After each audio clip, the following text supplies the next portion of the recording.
Good morning 12th class. हाँ जी, unit 10 का एक बार क्विक रिवीजन हम कर लेते हैं। यहाँ पे hello alkenes and hello arenes का बहुत अच्छे से कराई हुई है मैंने। ये यूनिट बहुत इंपॉर्टेंट भी है। ऑर्गेनिक केमिस्ट्री बड़े ध्यान से आपने करनी है, तो we have to start with the revision of unit 10। तो हेलो एल्कीन्स या हेलो एरीन्स की यदि हम बात करें तो आपके पास सबसे फर्स्ट तो you have to know the meaning. Haloalkanes आपके पास क्या होते हैं पहले बता चुकी हूँ। एल्केन्स का तो आपको पता है कि ऐसे कंपाउंड जिनमें कार्बन कार्बन सिंगल बॉन्ड होता है, ऐसे हाइड्रोकार्बन्स होते हैं। तो जब हम क्या करते हैं, आपके पास लाइक एग्जांपल मैं यहाँ पे आपका करा देती हूँ कि आपके पास लाइक मीथेन से हम स्टार्ट कर लेते हैं। ये एल्केन है। एल्केन में से जब आप क्या करते हो, एक हाइड्रोजन ग्रुप को आप रिमूव कर देते हो और ऐड कर देते हो आप हेलोजन। एक्स रिप्रेजेंट हेलोजन, ठीक है। तो यहाँ पे तो दिस विल बी जो आपके पास ये प्रोड्यूस हुआ है, इसको आप क्या बोलोगे? This is known as the haloalkanes, ठीक है। तो आप क्या बोलोगे? The replacement of hydrogen atom in an aliphatic या एरोमेटिक, कोई भी हो सकता है, एलिफेटिक और aromatic hydrocarbon by halogen atom, okay, result the formation of alkyl halide, या you can say haloalkanes. This group is alkyl and this is halide. तो ये बहुत बेसिक सी बातें हैं, ये आप ऑलरेडी कर चुके हो, ठीक है। हेलोएल्केन्स की यदि हम बात करें तो जो हेलोजन आपका अटैच होता है वो sp3 हाइब्रिडाइज कार्बन से अटैच होता है, ठीक है। बहुत ये मैं आपको पॉइंट करा चुकी हूँ। उसके बाद यदि हम हेलोएरीन्स की बात करें तो जैसे बेंजीन में आपके पास हाइड्रोजन को रिमूव करके आप हेलोजन लगा देते हो, तो this is known as the aryl halide. और यहाँ पे जो हाइब्रिडाइजेशन होती है that will be the sp2 hybridization, ठीक है। तो ऑर्गेनिक कंपाउंड की यदि हम बात करें तो हेलोजन कंटेनिंग कंपाउंड आपके बहुत यूज़फुल होते हैं। बेसिकली इनका जो आपके पास यूज़ होता है वो मेडिकल फील्ड में होता है। क्या क्या यूज़ होता है एक बार वो देख लो। इन कंपाउंड को हम आपके पास इंडस्ट्री में भी और आपके पास जो क्लिनिकली भी ये यूज़फुल आपके लिए होते हैं, ठीक है। तो जैसे यहाँ पे आपका दिया हुआ है कि क्लोरीन कंटेनिंग एक कंपाउंड है क्लोरमफेनोकॉल, करा चुकी हूँ ये मैं। इसका ये आपका एंटीबायोटिक की तरह यूज़ होते हैं। क्लोरीन कंटेनिंग जो ऑर्गेनिक कंपाउंड होते हैं, क्लोरमफेनोकॉल आपका माइक्रो ऑर्गेनिज्म से प्रोड्यूस होता है, ओके। और ये टाइफाइड फीवर की ट्रीटमेंट के लिए बहुत इंपॉर्टेंट या यू कैन से बहुत यूज़फुल होता है। तो क्लोरमफेनोकॉल स्ट्रक्चर मैं करा चुकी थी इसका। ये भी आपका ऑर्गेनिक कंपाउंड है विच कंटेन क्लोरीन, ओके। तो यहाँ पे आपके डिफरेंट ये बेसिक सा यूज़ दिया हुआ है कि आपकी जो थायरोक्सिन है, थायरोक्सिन का आप यूज़ कर सकते हो। आयोडीन कंटेनिंग ये हार्मोन होता है जो ग्योटर आपके पास हो जाती है, डेफिशिएंसी डिजीज़ जो हो जाती है ग्योटर, उसकी ट्रीटमेंट के लिए हम यूज़ करते हैं, ठीक है। तो जो जैसे क्लोरोक्यून है उसका यूज़ हम मलेरिया के लिए करते हैं। हेलोथेन आपका एनास्थेटिक होता है। तो ये जो यहाँ पे इंपॉर्टेंट पॉइंट दिए होते हैं, these are useful for your MCQs। तो ये आपने इसलिए थोड़ा सा माइंड में रखने हैं कि कौन सा कंपाउंड हम किसकी ट्रीटमेंट के लिए हम यूज़ करते हैं, ठीक है। तो हेलो एल्केन्स हम कर चुके थे। उसके बाद यहाँ पे आपका पोर्शन आता है कि how we can classify them. Classify हम करेंगे, सबसे फर्स्ट पॉइंट यहाँ पे है हेलोजन एटम के नंबर के बेसिस पे, ठीक है। जैसे किसी कंपाउंड में एक हेलोजन लगा है तो मोनो हेलो एल्केन्स हो जाते हैं, 2 लगे हैं तो डाई हो जाते हैं, 3 लगे हैं तो ट्राई हो जाते हैं। Same in the case of arenes, ठीक है। जो आपके पास एरोमेटिक कंपाउंड है उनमें भी यदि एक हेलोजन लगा हो तो मोनो हो जाते हैं, 2 लगे हो तो डाई, 3 लगे हो तो ट्राई, ओके। उसके बाद next concept, this is the very important, sp3 जो आपके पास कंपाउंड है जो कंटेन करते हैं sp3CX, मतलब जो कार्बन होगा ना वो sp3 हाइब्रिडाइज होगा, ठीक है। तो उसके बेसिस पे यदि हम बात करें RX बॉन्ड के बेसिस पे, कार्बन एक्स कार्बन जो हेलोजन बॉन्ड के बेसिस पे, तो इसके अकॉर्डिंग हम जो आपके पास एल्काइल हैलाइड है उनको 3 टाइप से डिवाइड करते हैं, मतलब क्लासीफाई करते हैं, you can say primary, secondary, tertiary. तो जिस कार्बन पे हेलोजन लगा हो, यदि वो आगे एक कार्बन से जुड़ा हो तो प्राइमरी हो जाएगा, यदि वो 2 कार्बन से जुड़ा है तो सेकेंडरी हो जाएगा, एंड 3 से जुड़ा है तो टर्शरी हो जाएगा। तो वेरी इंपॉर्टेंट एंड बहुत ईजी। 11th क्लास में बहुत अच्छे से पढ़ाया था मैंने ये चीज़ सारी, एंड आपके यूनिट में करा भी चुकी हूँ। एलाइलिक हैलाइड की यदि हम बात करें तो these point are the very very important. यदि आपके पास क्या हो, डबल बॉन्ड से नेक्स्ट कार्बन पे हेलोजन लगा हो तो this group is allyl, keep in your mind, ठीक है। तो सेम आपका बेंजाइलिक हैलाइड भी होते हैं, बेंजाइलिक हैलाइड सेम वही होगा। यदि आपका डबल बॉन्ड वाले कार्बन से नेक्स्ट कार्बन पे हेलोजन लगा हो तो उसको आप बेंजाइल बोल देते हो। विनाइल यदि डबल बॉन्ड के साथ डायरेक्ट लगे एलिफैटिक में यहाँ पे डबल बॉन्ड के साथ डायरेक्ट ही यहाँ पे हेलोजन अटैच होता है तो उसको आप विनाइलिक हैलाइड बोलते हैं। यदि आपके पास एरोमेटिक में डबल बॉन्ड से डायरेक्ट अटैच होता है तो उसको आप एराइल हैलाइड बोलते हैं। तो these are very important point. Nomenclature का जो कंसेप्ट है वो मैंने बहुत अच्छे से आपको करा दिया है, ठीक है। तो एक बार बेसिक से हम यहाँ से देख लेते हैं। नेचर ऑफ CX बॉन्ड, यदि हम कार्बन हेलोजन बॉन्ड की बात करें तो we know very well halogen आपका इलेक्ट्रोनेगेटिव एलिमेंट होता है, कार्बन से मोर इलेक्ट्रोनेगेटिव होता है, ठीक है। तो इस इलेक्ट्रोनेगेटिविटी की वजह से क्या होगा कि जो इलेक्ट्रॉन क्लाउड है दैट शिफ्ट टुवर्ड्स हेलोजन, तो हेलोजन पे partial negative charge and carbon पे आपका पार्शियल पॉजिटिव चार्ज, ठीक है। तो ये स्प्लिटिंग होना आपके पास कार्बन और हेलोजन्स पे बॉन्ड्स की, तो ये हमें क्या बताता है कि जो आपके पास एराइल हैलाइड्स होते हैं वो बेसिकली पोलर नेचर के होंगे, ठीक है। तो पार्शियल पॉजिटिव या पार्शियल नेगेटिव चार्ज तो means they are polar in nature. यदि हम यहाँ पे आपकी बात करते हैं डाउन द ग्रुप हम मूव करते हैं, हमें पता है भाई साइज़ जो हेलोजन्स होते हैं वो fluorine, chlorine, bromine, iodine different होते हैं। तो डाउन द ग्रुप जब आप मूव करोगे तो हेलोजन का साइज़ आपके पास इंक्रीज़ होता है। हेलोजन का साइज़ इंक्रीज़ होने से कार्बन एंड हेलोजन के बीच की जो बॉन्ड डिस्टेंस है वो भी इंक्रीज़ होती है। इसलिए वी कैन से कि जो बॉन्ड एंथैल्पी है, बॉन्ड डिसोसिएशन एनर्जी है, वो आपकी डिक्रीज़ होगी। क्योंकि ये कंसेप्ट कन्फ्यूज़ होने की ज़रूरत नहीं है, लॉन्गर बॉन्ड को ब्रेक करना आपके लिए ईजी होता है as compare to break the shorter bond, okay. तो ये यहाँ पे आपके पास दिया हुआ है, this are bond enthalpy, this are dipole moment. We know very well dipole moment आपकी चार्ज के ऊपर डिपेंड करती है। तो चार्ज तो आपका डाउन द ग्रुप तो चार्ज आपका डिक्रीज़ ही होता है, तो डाइपोल मोमेंट की वैल्यू भी आपकी डिक्रीज़ हो जाएगी, ओके। उसके बाद मेथड ऑफ प्रिपरेशन की यदि हम बात करें यहाँ पे, तो सबसे फर्स्ट हम बनाते हैं अल्कोहल से। अल्कोहल्स में आप कैसे करते हो, एक बार मैं आपको ये सारी चीज़ें कॉपी में करा के दिखाती हूँ। हम यहाँ पे मेथड ऑफ प्रिपरेशन एक बार देख लेते हैं अल्कोहल से। देखो, we have to prepare alkyl halide RX हमने बनाना है। अल्कोहल से यदि हमने बनाना है तो यहाँ पे आपके पास क्या होगा, यदि आप HCl का यूज़ करते हो in the presence of zinc chloride anhydrous, ठीक है, तो यहाँ से आपका क्या हो जाता है, वाटर की रिमूवल हो जाती है और आपके पास क्या बन जाता है, RCl, ठीक है। सिमिलर हेयर, यदि आप PCl3 का यूज़ करते हो तो आपके पास यहाँ से भी क्लोराइड प्रोड्यूस होते हैं। यदि आप अल्कोहल को ट्रीट कराते हो PCl5 के साथ, वेल नॉन क्लोरिनेटिंग एजेंट होते हैं दोनों, आप पढ़ के भी आए हो ये चीज़, ठीक है। तो ये आपके पास RCl, ये भी RCl प्रोड्यूस करेंगे। Side product keep in your mind क्या होता है, thionyl chloride, this is thionyl chloride, this is the most important reaction, क्योंकि यहाँ से आपके पास जो क्लोराइड्स बनेंगे अल्काइल क्लोराइड वो आपके पास प्योर होंगे, ठीक है, वो प्योर होंगे आपके पास। तो ये भी आपने याद रखना है। रेड फॉस्फोरस की प्रेजेंस में यदि आप Br2 का यूज़ करते हो या आयोडीन का यूज़ करते हो तो यहाँ पे आपने एक पॉइंट याद रखना है कि यहाँ पे आप Cl2 का यूज़ नहीं करोगे, ठीक है। रेड फॉस्फोरस की प्रेजेंस में you don't have to use Cl2, तो यहाँ से आपके RBr या Ri की फॉर्मेशन हो जाएगी, ठीक है। तो मतलब ये सारे के सारे मेथड ऑफ प्रिपरेशन है कि आप अल्कोहल से कैसे प्रोड्यूस करोगे आपके पास पर्टिकुलर अल्काइल हैलाइड्स, ठीक है। एक पॉइंट जो मैं आपको यहाँ पे बता देती हूँ कि यदि हम बात करते हैं जिंक क्लोराइड के केस में, तो जो आपके पास हमें पता है भाई अल्कोहल 3 टाइप के होते हैं, प्राइमरी, सेकेंडरी एंड टर्शरी, ठीक है। टर्शरी के साथ यदि आप क्या करते हो, सिर्फ HCl को डाल के शेकिंग कर देते हो, वी नो कि टर्शरी में आपके पास जो कार्बन COOH बॉन्ड है ना वो वीक होता है, तो आप जस्ट HCl डाल के उसमें शेकिंग करोगे तो अल्टीमेटली प्रोडक्ट आपकी बन जाएगी। मतलब you don't have to use zinc chloride as an catalyst, ठीक है। तो ये कैटलिस्ट की तरह आप यूज़ नहीं करोगे, ये सिर्फ आपने यूज़ करना है प्राइमरी एंड सेकेंडरी में, ठीक है, because they are less reactive as compare to tertiary alcohol. तो कीप इन योर माइंड, ठीक है। उसके बाद नेक्स्ट आपका कंसेप्ट यहाँ पे आता है एल्कीन से हमने बनाना है, हाइड्रोकार्बन से हम बना रहे हैं, फ्री रेडिकल हैलोजिनेशन हम कर रहे हैं। तो वी नो फ्री रेडिकल आपके कब प्रोड्यूस होते हैं, सनलाइट की प्रेजेंस में। तो सबसे पहले यहाँ पे ये आपकी मैं डिटेल करा चुकी हूँ, 11th क्लास में बहुत अच्छे से कराया था, लेकिन जब चैप्टर कराया था तब भी मैंने आपको बताया था कि UV रेडिएशन की प्रेजेंस में आपके पास Cl2 ब्रेक होके 2Cl रेडिकल प्रोड्यूस करता है, ठीक है। अब आपको पता है कि आपके पास 2 टाइप के यहाँ पे कार्बन प्रेजेंट है, this is primary, this is secondary carbon, this is also secondary and this is primary, ठीक है। तो जो फ्री रेडिकल बनेंगे वो भी 2 टाइप के ही बनेंगे, या तो हाइड्रोजन यहाँ से जा सकता है या हाइड्रोजन आपका यहाँ से जा सकता है, ठीक है।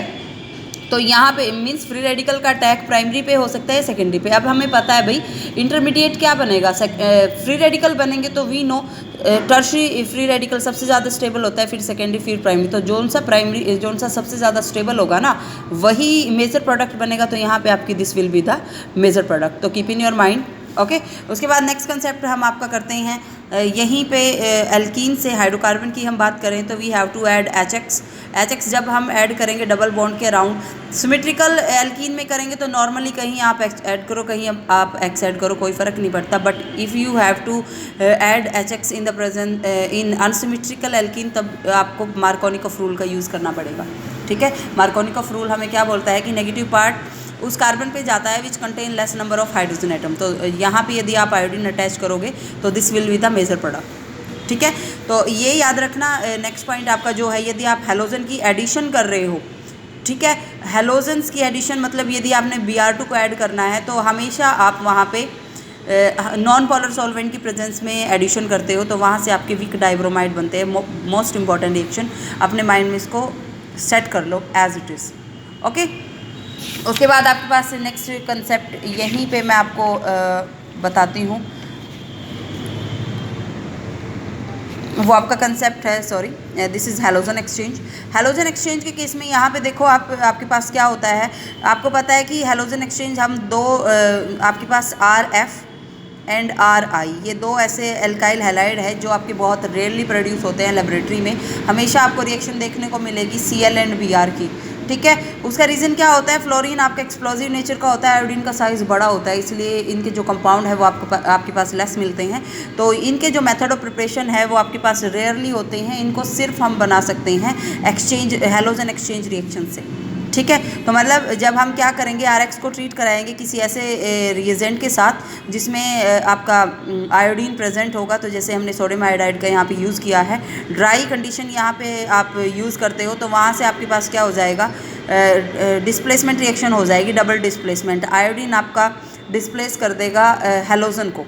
ठीक है, हैलोजन आपके पास Cl एंड Br होंगे, तो इस रिएक्शन को आप बोलते हो फिंकलस्टीन रिएक्शन। तो मोस्ट इंपॉर्टेंट रिएक्शन है, इसको आपने बिल्कुल याद रखना है, अपने माइंड में इसको सेट कर लेना है। नेक्स्ट रिएक्शन आपकी, यदि आपको फ्लोराइड्स बनाने हो तो आपको किसी ऐसे रिएजेंट का यूज़ करना पड़ेगा विच कंटेन फ्लोरीन। ठीक है, तो वो भी आपके पास डबल डिस्प्लेसमेंट रिएक्शन होती है। तो उस रिएक्शन का पर्टिकुलर नाम होता है, 11th में बहुत अच्छे से करके आए हो, स्वार्ट्स रिएक्शन। ठीक है, तो ऑर्गेनिक की कोई नेमिंग रिएक्शन हो आपने नहीं छोड़नी है वहाँ पे। ओके, उसके बाद नेक्स्ट कंसेप्ट आपके पास आता है कि how you prepare haloarenes. Alkanes तो हमने प्रोड्यूस कर लिए, ठीक है, दो मेथड ऑफ प्रिपरेशन 3 किए हैं हमने। अल्कोहल से हमने प्रोड्यूस किए हैं, हाइड्रोकार्बन से, हाइड्रोकार्बन में एल्केन से किए हैं, एल्कीन से किए हैं फिर। ठीक है, उसके बाद हमने हैलोजन एक्सचेंज में 2 रिएक्शन की हैं, एक फिंकलस्टीन, दूसरी स्वार्ट्स। नेक्स्ट आपके पास प्रिपरेशन हम करते हैं यहाँ पे हेलोएरिन्स की, मतलब एरोमेटिक कंपाउंड की। तो this is the most important reaction. आप इलेक्ट्रोफिलिक सब्स्टिट्यूशन कर सकते हो। ठीक है, इलेक्ट्रोफिलिक सब्स्टिट्यूशन यदि आप करोगे यहाँ पे, तो जो एराइल क्लोराइड एंड ब्रोमाइड है उनको हम इजीली बना सकते हैं इलेक्ट्रोफिलिक सब्स्टिट्यूशन से। तो आपने यहाँ पे डार्क कंडीशन का यूज़ करना पड़ेगा। ठीक है, तो क्योंकि डार्क कंडीशन में ही वहाँ पे आपके पास जो हैलोजन है वो आपके हेट्रोलिटिक क्लीवेज देंगे, एक कैटायन बनाएंगे, एक एनायन बनाएंगे। तो जो कैटायन है वो अटैक करेगा यहाँ पे, मतलब यहाँ से हाइड्रोजन को रिप्लेस कर देगा। तो आपके पास 2 प्रोडक्ट बनेंगे, एक और तो एक पैरा प्रोडक्ट। ठीक है, दोनों को आप इजीली सेपरेट कर सकते हो क्योंकि दोनों के जो मेल्टिंग पॉइंट है उसमें बहुत ज़्यादा डिफरेंस होता है। ठीक है, तो एक पॉइंट यहाँ पे मैं आपको एक और भी बता देती हूँ कि यदि हम रिएक्शन यहाँ पे आयोडीन से कराते हैं I2, तो तब हमने यहाँ पे जो कैटलिस्ट है ना आयरन के साथ हमें किसी ऑक्सीडाइजिंग एजेंट का यूज़ करना पड़ेगा। उसका रीज़न आपके पास क्या होता है, उसका रीज़न आपके पास ये होता है कि जो यहाँ से HI प्रोड्यूस होगा ना, हाइड्रोजन यहाँ से, आयोडीन यहाँ से, I नेगेटिव यहाँ से HI प्रोड्यूस होएगा। तो यदि हम ताकि उसकी ऑक्सीडेशन करवा सके, वो दोबारा से I2 में कन्वर्ट हो सके, ठीक है, मतलब बैक प्रोसेस ना हो, इसलिए हम यहाँ से आपके यूज़ करते हैं ऑक्सीडाइजिंग एजेंट का। तो this question is very very important, इसको अपने माइंड में रखना है। फ्लोरो कंपाउंड को हम इससे नहीं बना सकते क्योंकि फ्लोरीन की जो रिएक्टिविटी होती है वो बहुत ज़्यादा होती है। सैंडमेयर रिएक्शन, नेमिंग रिएक्शन तो कोई नहीं छोड़नी है, मोस्ट इंपॉर्टेंट फेमस रिएक्शन है। सैंडमेयर रिएक्शन में आप क्या करते हो, आप एरोमेटिक अमाइन का, एनिलीन का यहाँ पे यूज़ करते हो एंड उसको ट्रीट कराते हो आप सोडियम नाइट्राइट के साथ। ठीक है, और किसी भी एसिडिक सॉल्यूशन जो HX होता है उसके प्रेजेंस में। तो यहाँ से आपके पास बनता है benzene diazonium salt, very stable compound. Benzene diazonium salt की यदि आप रिएक्शन कराते हो क्यूप्रस क्लोराइड या क्यूप्रस ब्रोमाइड के साथ, मतलब क्यूप्रस हैलाइड के साथ, तो वहाँ से आपके एराइल हैलाइड बन जाते हैं। ठीक है, तो यदि हमें यहाँ से आयोडाइड प्रोड्यूस करना है तो we have to treat diazonium salt with KI, keep in your mind. ठीक है, तो ये इंटेक्स क्वेश्चन है, ये मैंने आपको जब चैप्टर कराया था बहुत अच्छे से कराए थे, तो इनको आपने एक बार ज़रूर देख लेना है। फिजिकल प्रॉपर्टी की यदि हम बात करें तो फिजिकल प्रॉपर्टी में जो आपका इंपॉर्टेंट क्वेश्चन बनता है वो एक क्वेश्चन तो आपका बॉइलिंग पॉइंट का बनता है। We know very well surface area जितना इंक्रीज होगा वंडरवॉल फोर्सेस उतनी इंक्रीज होती है, वंडरवॉल फोर्सेस जितनी इंक्रीज होती है तो जो बॉइलिंग पॉइंट है वो उतना ही ज़्यादा इंक्रीज होता है। तो क्वेश्चन आपका यहाँ से आ जाता है कि एक कंपाउंड के आइसोमर है, उनको अरेंज करो आप according to increasing order of boiling point, ठीक है, या decreasing order of boiling point, तो ये आप यहाँ से दे सकते हो। डेंसिटी के कंसेप्ट की यदि हम बात करें तो ऑब्वियसली आपके पास जो जैसे जैसे कार्बन का नंबर इंक्रीज होता है तो जो डेंसिटी है वो भी आपकी इंक्रीज होती है, क्योंकि एटॉमिक मास इंक्रीज होता है। Solubility, this is the very very important question. तो यहाँ से जो क्वेश्चन बनते हैं मैंने आपको बता दिए हैं। रिएक्शन में से यदि आपको reaction they the complete the reaction, तो कहीं से भी कुछ भी पूछ सकते हैं, तो बहुत इंपॉर्टेंट चैप्टर है बेटा, इसको अपने माइंड में रखना है बिल्कुल। क्वेश्चन बनता है यहाँ से कि हेलो एल्केन्स, हालांकि हम अभी क्या पढ़ के आए हैं कि इनका जो नेचर होता है बॉन्ड का, CX बॉन्ड का, वो पोलर होता है, बट फिर भी वो वाटर में आपके स्लाइटली सॉल्युबल होते हैं। उसका रीज़न आपके पास क्या होता है? This is the important question. ठीक है, अब देखो, यदि हमने हेलो एल्केन को डिज़ोल्व करना है वाटर में, ठीक है, तो हमारे पास इतनी एनर्जी की हमें रिक्वायरमेंट होती है कि जो इतनी एनर्जी हमारे पास होनी चाहिए, जो अट्रैक्शन होती है हेलो एल्केन्स मॉलिक्यूल के बीच में, उनको ब्रेक कर दे, और जो आपके पास वाटर में हाइड्रोजन बॉन्डिंग है उनको ब्रेक कर दे। ठीक है, तो यहाँ से आपके पास क्या होता है कि जैसे ही आप क्या करते हो, हेलो एल्केन्स को वाटर में डालते हो, तो वहाँ से अब एनर्जी सफिशिएंट नहीं होती, मीन्स वहाँ से आपकी लेस एनर्जी रिलीज होती है। ठीक है, और वो एनर्जी इतनी मतलब आपके पास इतनी नहीं होती कि वो जो हेलो एल्केन्स के बीच में बॉन्डिंग होती है या जो हाइड्रोजन बॉन्ड होते हैं वाटर मॉलिक्यूल के बीच में, उनको ब्रेक करके नई फोर्स ऑफ अट्रैक्शन को सेटअप कर दे। ठीक है, तो जो less amount of energy release is the reason for the low solubility of haloalkanes in water. ठीक है, तो ये आपके पास इंपॉर्टेंट पॉइंट था। उसके बाद केमिकल रिएक्शंस की हम बात करते हैं, तो जो आपके पास हेलो एल्केन्स है वो बेसिकली 3 टाइप की केमिकल रिएक्शन शो करते हैं: nucleophilic substitution, elimination and reaction with metal. Nucleophilic substitution 11th class में भी आप पढ़ के आए हो, लेकिन यहाँ भी क्या होता है सब्स्टिट्यूशन का मीनिंग कि कोई न्यूक्लियोफाइल आपके पास इनकमिंग आता है, अटैक करता है कार्बन के ऊपर एंड हेलोजन। एक चीज़ यहाँ पे याद रखना बेटा, न्यूक्लियोफाइल आपके पास होना चाहिए स्ट्रॉन्ग न्यूक्लियोफाइल, एंड जो लिविंग ग्रुप होना चाहिए that will be the weak nucleophile. ठीक है, तो हमेशा स्ट्रॉन्ग न्यूक्लियोफाइल वीक न्यूक्लियोफाइल को वहाँ से रिप्लेस करके प्रोडक्ट की फॉर्मेशन करता है और खुद एज अ लिविंग ग्रुप वहाँ से निकल जाता है। ठीक है, तो X नेगेटिव लिविंग ग्रुप हो जाएगा, एंड ये आपके पास हो जाएगा सब्स्टिट्यूएंट, क्योंकि ये रिप्लेस कर रहा है हेलोजन को। ओके, तो यहाँ पे आपके पास, आपको पता है डिफरेंट टाइप के न्यूक्लियोफाइल यहाँ पे होते हैं। एक क्वेश्चन यहाँ से आपका आ जाता है, what do you mean by ambient nucleophile? Ambient nucleophile या लिगेंड्स आप पढ़ के आए हो, 9th चैप्टर में भी आपने किया है। क्या होते हैं ऐसे न्यूक्लियोफाइल जिसमें मतलब 2 आपके पास न्यूक्लियोफिलिक सेंटर हो, जैसे साइनाइड। साइनाइड में आपके पास क्या होता है कि अटैक कार्बन की तरफ से भी हो सकता है, अटैक नाइट्रोजन की तरफ से भी होता तो एक न्यूक्लियोफाइल है, बट हैविंग 2 न्यूक्लियोफिलिक सेंटर। ठीक है, तो उसको आप बोलोगे एम्बिडेंट न्यूक्लियोफाइल। ओके, तो इसको आपने याद रखना है। एक क्वेश्चन यहाँ से, this is the very important question, कि यदि आप हेलो एल्केन्स को ट्रीट कराते हो KCN के साथ तो एल्काइल साइनाइड बनते हैं, मतलब आपके पास RCN बनते हैं।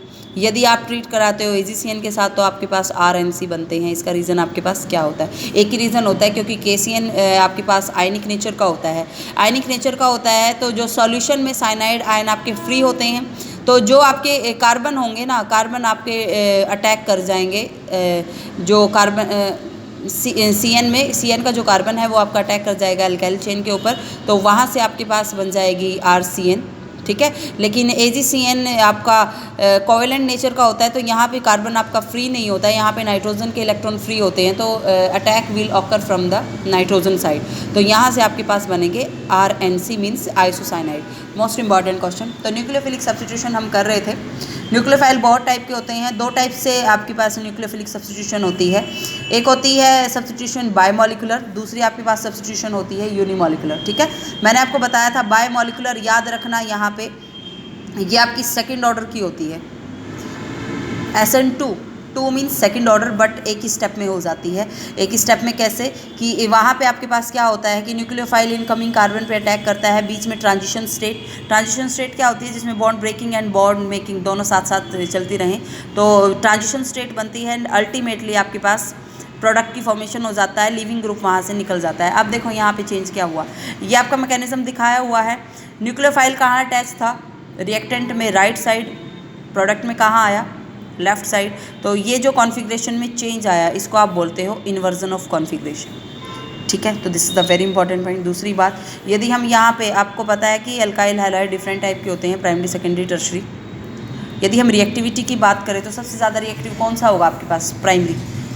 क्यों होगा उसका रीज़न सुन लो एक बार। यहाँ पे प्राइमरी मिथाइल यहाँ पे होगा, मिथाइल सबसे ज़्यादा रिएक्टिव, फिर प्राइमरी, फिर सेकेंडरी, फिर टर्शरी। उसका रीज़न क्या होता है कि मिथाइल में आपके पास हाइड्रोजन प्रेजेंट होते हैं सारे के सारे। इनकमिंग न्यूक्लियोफाइल को कार्बन पे, अब हाइड्रोजन छोटे होते हैं ना, इनकमिंग न्यूक्लियोफाइल को कार्बन पे अटैक करने के लिए स्पेस प्रोवाइड हो जाती है, ठीक है। मतलब छोटे ग्रुप यदि कार्बन के अराउंड प्रेजेंट होंगे तो वो ज़्यादा आपकी मतलब हिंड्रेंस प्रोड्यूस नहीं करेंगे। हिंड्रेंस प्रोड्यूस नहीं करेंगे तो जो अटैक है वो आपका ईजिली हो जाएगा फ्रॉम द बैक साइड, ठीक है। लेकिन टर्शरी की यदि हम बात करेंगे, टर्शरी में आपके पास बिगर ग्रुप आ जाते हैं जो इनकमिंग न्यूक्लियोफाइल को स्पेस अवेलेबल नहीं कराते कि वो आपका कार्बन पे अटैक कर सके, वहाँ पे स्टीरिक हिंड्रेंस होता है। तो इसलिए हम ऑर्डर ऑफ रिएक्टिविटी की यदि हम बात करें तो मिथाइल अल्काइल हैलाइड सबसे ज़्यादा रिएक्टिव, उसके बाद प्राइमरी, उसके बाद सेकेंडरी, उसके बाद टर्शरी। तो 3-4 पॉइंट होते हैं जो अपने माइंड में रखनी है। SN2 रिएक्शन सेकेंड ऑर्डर की होती है। यहाँ पे आपका जो रेट ऑफ रिएक्शन है वो दोनों की कंसंट्रेशन पे डिपेंड करता है, OH न्यूक्लियोफाइल की भी एंड जो आप एल्काइल हैलाइड यूज़ कर रहे हो उसकी भी, ठीक है। सेकंड ऑर्डर की होती है, एक स्टेप में हो जाती है। यहाँ पे आपका इन्वर्जन ऑफ कॉन्फ़िगरेशन होता है, ट्रांजिशन स्टेट के थ्रू कर होती है and order of reactivity, okay. उसके बाद नेक्स्ट स्टेप आपका जो आता है वो SN1 रिएक्शन का आता है। SN1 रिएक्शन में आपके पास क्या होता है? SN1 मीन्स यहाँ 1 से आपने याद रखना है कि फर्स्ट ऑर्डर की होती है, ठीक है। फर्स्ट ऑर्डर की होगी, 2 स्टेप्स में होगी। 2 स्टेप्स में कैसे होगी? सबसे पहले वहाँ पे आपके पास जो न्यूक्लियोफाइल है वो रिमूव होगा, ठीक है। बीच में इंटरमीडिएट बनेगा, तो SN1 रिएक्शन आपकी इंटरमीडिएट के थ्रू कैरी करती है, ठीक है। तो जो स्टेबल इंटरमीडिएट बनेगा उसी आपके पास एल्काइल हैलाइड की रिएक्टिविटी ज़्यादा होगी। एंड वी नो कार्बोकैटायन बन रहा है तो ऑब्वियसली टर्शरी कार्बोकैटायन सबसे ज़्यादा स्टेबल होता है, फिर सेकेंडरी, फिर प्राइमरी एंड फिर मिथाइल, ओके। तो this is carry in 2 steps. First order की होगी, रेट ऑफ रिएक्शन सिर्फ आपका एक रिएक्टेंट जो स्लो स्टेप में यूज़ होता है उसकी कंसंट्रेशन पे ही आपका डिपेंड करेगा। ऑर्डर ऑफ रिएक्टिविटी आपका क्या होगा? टर्शरी हैलाइड सबसे ज़्यादा रिएक्टिव, फिर सेकेंडरी, फिर प्राइमरी। रीज़न क्या होता है? क्योंकि यहाँ पे आपके पास इंटरमीडिएट प्रोड्यूस होता है, इंटरमीडिएट आपका कौन सा होता है? कार्बोकैटायन, ठीक है। तो ये कंसेप्ट मैं करा चुकी हूँ आपको। स्टीरियो केमिकल एस्पेक्ट ये मैंने आपको बहुत बार करा दिया बेटा, 11th में भी कराया था, यहाँ भी मैंने आपको कराया, तो इनको प्लीज़ एक बार ज़रूर देख लेना। यहाँ से जो आपने इंपॉर्टेंट पॉइंट याद रखना है वो आपने ये रखना है कि इनैंशोमर्स क्या होते हैं। बेसिकली जो आपके पास non super impossible mirror image होते हैं दे आर इनैंशोमर। इनैंशोमर जब आप करोगे तो नॉन सुपर इम्पॉसिबल का आपको पता होना चाहिए कि जो आपके पास कायरल ऑब्जेक्ट्स होते हैं they are non super impossible. तो हमेशा याद रखना इनैंशोमर आपके कायरल जो कंपाउंड होते हैं वो इनैंशोमर प्रोड्यूस करते हैं, ठीक है। तो इनैंशोमर का आपको पता होना चाहिए। जो मिरर इमेज ही उनकी डिफरेंट होती है, फिजिकल प्रॉपर्टी तो उनकी बेसिकली आइडेंटिकल होती है। यदि एक इनैंशोमर डेक्स्ट्रोरोटेटरी होता है तो दूसरा लिवर रोटेटरी होगा, कीप इन योर माइंड। 2 इनैंशोमर का मिक्सचर आपके पास इक्वल प्रोपोर्शन में, रेसमिक मिक्सचर उसको आप बोलते हो, वहाँ पे ऑप्टिकल रोटेशन जो होती है वो 0 होती है। तो इस चीज़ को आपने याद रखना है बिल्कुल। तो रेसमाइजेशन प्रोसेस क्या होता है कि जब आप क्या करते हो, इनैंशोमर को आप कन्वर्ट करते हो रेसमिक मिक्सचर में, तो उस प्रोसेस को आप रेसमाइजेशन बोल देते हो, ठीक है। तो ये आपका यहाँ पे दिखा रखा है कि रिटेंशन आपके पास क्या होती है, व्हाट इज़ इन्वर्जन, ठीक है। उसके बाद नेक्स्ट कंसेप्ट आपके पास आता है एलिमिनेशन रिएक्शन का। एलिमिनेशन, बीटा एलिमिनेशन बोलो, डीहाइड्रोहैलोजिनेशन बोलो, one and the same thing, ठीक है। वैसे तो एलिमिनेशन बहुत टाइप की होती है, 11th क्लास में डिटेल से दिया हुआ है, बट यहाँ पे भी जो कॉम्पिटिटिव एग्ज़ाम के लिए एडवांस कॉम्पिटिशन है वहाँ पे आपका दिया हुआ है ये कंसेप्ट प्रदीप की बुक में। तो उसको एक बार, जो कंपटीशन की तैयारी कर रहे हैं बच्चे, उसको एक बार डेफिनेटली देख लेना। एलिमिनेशन आपकी alpha elimination, beta elimination, gamma elimination, E1 beta में आपके पास E1 E2 E1 C1 ये इस टाइप की होती हैं, ठीक है। तो वो देख लेना आप एक बार। एलिमिनेशन यहाँ से हम स्टडी करते हैं जो आपके लिए इम्पॉर्टेंट है आपके पास क्या होता है कि कोई भी आपके पास जो बेस होता है, base will attack on the beta hydrogen. Beta elimination इसलिए बोलते हैं क्योंकि बेस का अटैक आपके पास बीटा हाइड्रोजन पे होता है। जैसे यहाँ पे अटैक होता है, एच पॉजिटिव लेके निकल जाएगा, तो जो लॉन ये आपके पास बॉन्ड पेयर बचा है यहाँ पे, ये आपका बॉन्ड फॉर्मेशन करेगा कार्बन कार्बन पाई बॉन्ड की। जैसे ही ये अटैक होगा, पाई बॉन्ड की यहाँ पे फॉर्मेशन होगी दोनों कार्बन के बीच में, तो जो हेलोजन है वो एज अ लिविंग ग्रुप वहाँ से निकल जाएगा। तो आपके पास ये आप एक मेथड ऑफ प्रिपरेशन भी है कि how will you convert alkyl halide into alkenes. ठीक है, सीजर रूल के अकॉर्डिंग ये आपकी रिएक्शन होती है अनसिमेट्रिकल एल्कीन के केस में। ठीक है, क्योंकि वहाँ पे दो बीटा आपके पास हाइड्रोजन प्रेजेंट होती है, ये भी बीटा होगी, ये भी बीटा होगी, तो प्रोडक्ट वही स्टेबल होगी। सेजर रूल आपको ये बोलता है कि प्रोडक्ट वो स्टेबल होगी which contain the greater number of halogen atom around double bond. ठीक है, तो मतलब जैसे यहाँ पे देखो इसके अराउंड 1 2 1 3, तो ये जो है लार्ज नंबर ऑफ हाइड्रोजन यहाँ पे प्रेजेंट है, तो this will be the stable product. ठीक है, ये मैंने आपको करा रखा है। उसके बाद नेक्स्ट आपके पास आता है रिएक्शन विद मेटल्स। मेटल्स के साथ आप ग्रिग्नॉड रिएजेंट की रिएक्शन दिखाओ। ग्रिग्नॉड रिएजेंट आपके हमेशा एल्केन्स की फॉर्मेशन करते हैं। ठीक है, वुड्स रिएक्शन है, ये आपने याद रखना है कि हम एल्काइल हैलाइड को ट्रीट कराते हैं सोडियम के साथ, तो वहाँ से आपके पास एल्केन बनते हैं with double the number of carbon. ठीक है, डबल कार्बन वहाँ पे प्रेजेंट होते हैं। उसके बाद रिएक्शन हम करते हैं हेलोएरिन्स की। Most important reaction, most important question कि आपके aryl halide extremely less stable होते हैं न्यूक्लियोफिलिक सब्स्टिट्यूशन में, बहुत बार बता चुकी हूँ। रेजोनेंस इफेक्ट होता है, डबल बॉन्ड करेक्टर यहाँ पे होता है, sp2 हाइब्रिडाइजेशन होती है, फिनाइल कैटायन जो बनता है वो अनस्टेबल होता है ऑब्वियसली। तो ये आपके पास रिप्लेसमेंट रिएक्शन आपकी बेसिकली दी हुई है बेटा, इनको आप प्लीज़ एक बार देख लेना। इलेक्ट्रोफिलिक सब्स्टिट्यूशन, यहाँ पे एनहाइड्रस का यूज़ करते हो आप फेरिक क्लोराइड का, तो सब्स्टिट्यूशन ऑर्थो एंड पैरा दोनों बनते हैं, तो पैरा आपकी मेजर प्रोडक्ट होती है, नाइट्रेशन सल्फोनेशन। ठीक है, ये सारा कंसेप्ट आपका दिया हुआ है। Reaction Wurtz Fittig reaction and Fittig reaction, ठीक है, याद रखना ये चीज़ भी।